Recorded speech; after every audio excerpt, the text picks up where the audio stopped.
Russian's best friend. No, not a person, but in the past that's how the Russians treated their samovar. It had a place of honor at the table, and in some homes it still does. Tea from a samovar tastes much better than tea from an electric kettle.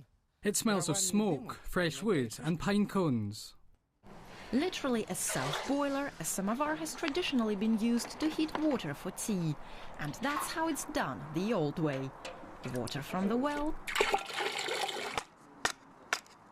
wood chips, and a lot of huffing and puffing make up the recipe for a perfect tea time.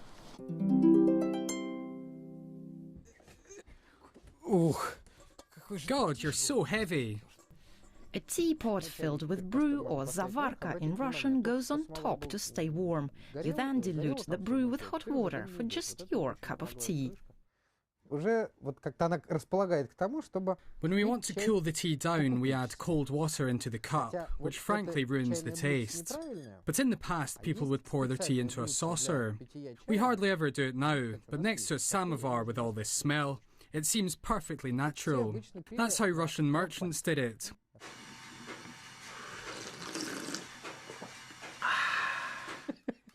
And the Russians loved their samovars.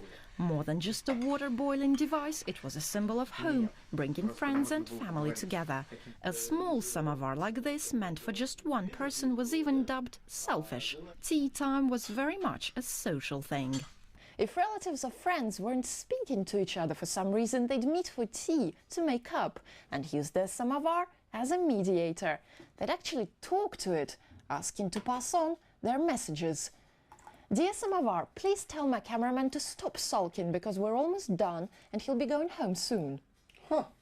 Dear Samovar, please tell Svetlana that I'm very happy about it.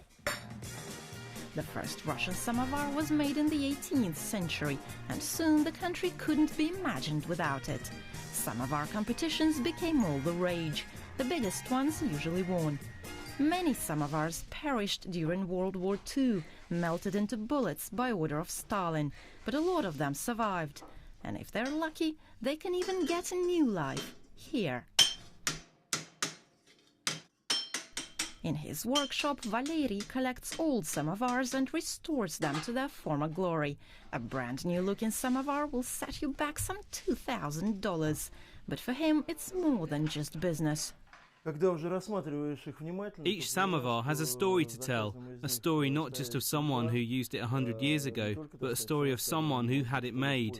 Just like people, they're all different. This simple-looking thing is made up of some 45 pieces. Putting it all back together is quite a job. And whether they're used purely for decoration or actual tea-making, samovars have firmly become part of Russian exotica. Barack Obama was treated to a cup of tea from a samovar, kindled in a traditional way, with a jackboot. And it's no surprise that samovars are a permanent fixture in souvenir shops.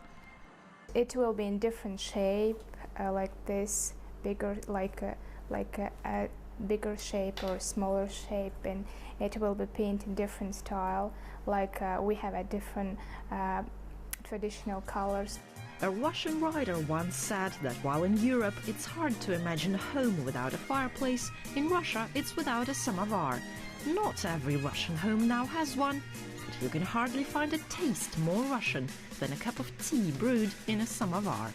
Svetlana Kurakina, Primetime Russia, RT.